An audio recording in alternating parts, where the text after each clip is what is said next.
It looks like a war zone. Fields of scattered timber and concrete where buildings used to stand. Trees stripped of branches and cars overturned as if they were toys. This is what remains of Tacloban City a month on from Typhoon Haiyan. The memory of the day a wall of water swept through the city is still very fresh in the minds of locals. While we are running, the water also was moving so fast that it went more than above our head. So we started to climb over here. 4 of us went over here, my father, my nephew, then my mother. But I lost track with my sister. Survival was the biggest concern for people then, and still is now, as food and basic amenities are still basically non-existent. The survival is, yes, we did survive without the food. Yes, we did survive with the relief. Yes, we did survive with a little roof on top. But are we going to survive with the next following months on a day-to-day basis without work, without your business, without anything? That's the situation now. While it may not look like it, things are starting to happen here, albeit very slowly. There's still plenty of damage and debris, as you can see, but it's the determination of the Filipino people that will see them rebuild and get their lives back to normal. I can do ceasefire. Go on then, you take ceasefire. But what has been invaluable is the medical aid provided by Darwin's National Critical Care and Trauma Response Centre. The second team has been in Tacloban for a week now and will remain for another 8 days before heading home, confident the local medical service will cope. There's a real determination out there.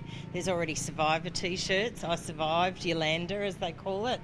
And so they will. I'm sure they will. It's going to take years and years and a lot of international aid. It may take years, but the Filipino people aren't willing to give up. In Tacloban, Kathleen Bruin, 9 News. Beneath the murky water's surface, a predator lurks. In some areas you might get a high density of say 5 crocs within a 2k zone, and then you might get a 5k stretch that hasn't got a crocodile. 5 youngsters from Mudgeonberry community near Jabiru were swimming in the Billabong yesterday afternoon. Without warning, a croc lunged at a 15-year-old boy, biting him on both arms. He managed to fend off the beast, but his 12-year-old friend wasn't as lucky. We're going to continue the search today. We've got a helicopter in up at the moment, and we've put in 3 boats into the water and 2 airboats into the water. The tactical response group joined forces with the police and park rangers in their search. Through last night and from daybreak, they checked the waterways from Majila's Creek, which are swollen from wet season rain. This time of year, they're difficult conditions to operate in when this sort of thing happens. So the flood levels, the Majila's nearly 2 metres as we speak. So what that means is that your search area is a very big water body. The family from the tight-knit community devastated as they await news. Police have been ordered to kill any crocodile that may be the killer thereafter. In the early hours of the morning we located 2 crocodiles, one 4.3 metres, one 4.7 metres. Both of those crocodiles were shot and removed from the area. We've since had a look at both crocodiles, and neither of them had anything in their stomachs. Searchers now know they're hunting for a 2.5 to 3 metre beast, a croc expert able to tell from the size of the wounds on the surviving boy's arms. What it narrows down is the size class we're after, but you've also got to take into account croc behaviour. So bigger crocs around the area might take advantage of that situation. Bigger croc wins over a smaller croc. They might look murky and dangerous, but to the locals here in Kakadu National Park, these rivers are treated like a swimming pool, despite rangers consistently sending the message to stay out of the water.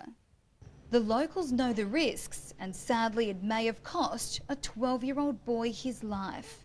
Hannah Dawkins, 9 News.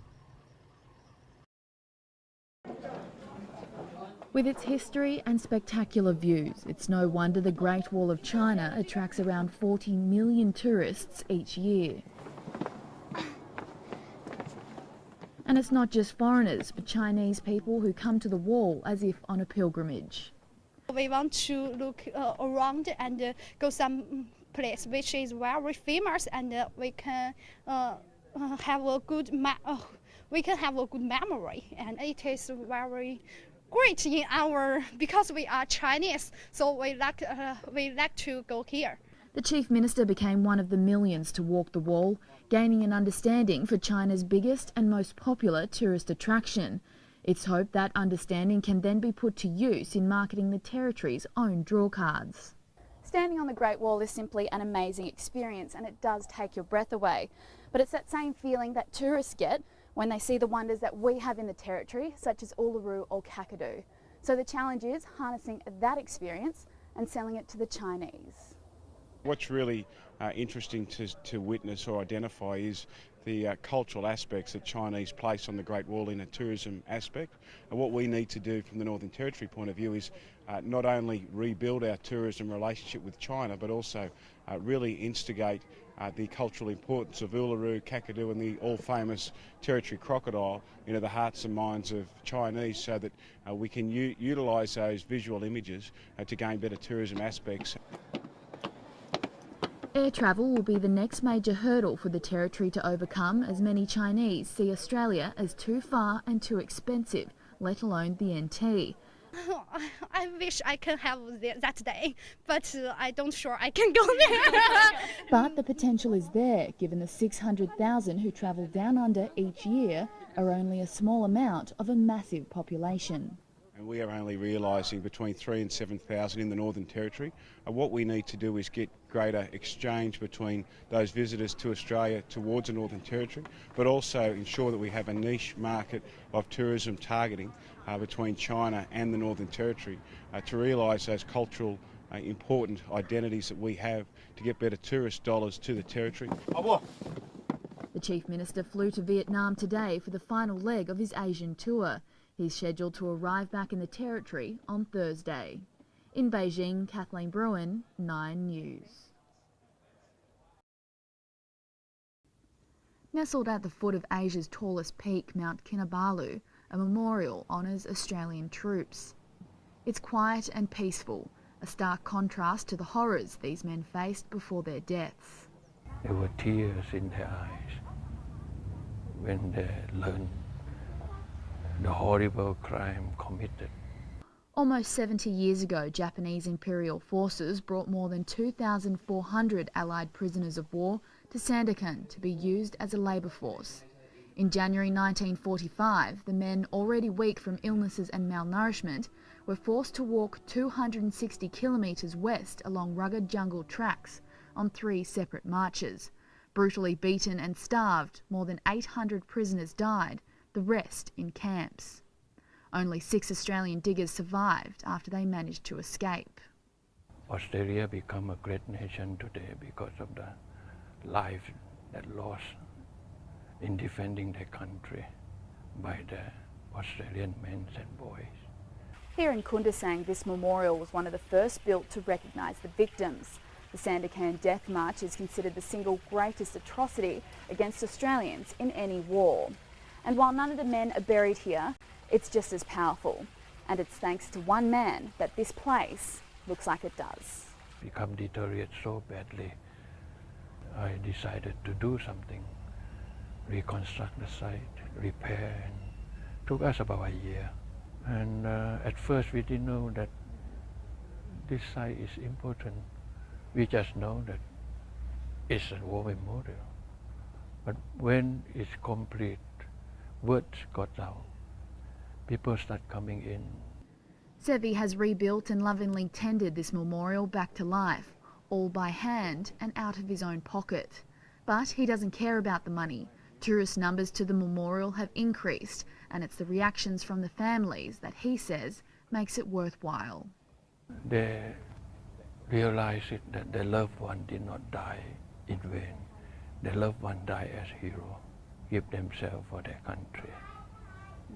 And when they walk out of here, they walk tall, they smile, they're very proud of their heritage. So that put a smile on me too. And because of Sevi, the sacrifice these men made will never be forgotten in Borneo. In Kundasang, Kathleen Bruin, 9 News.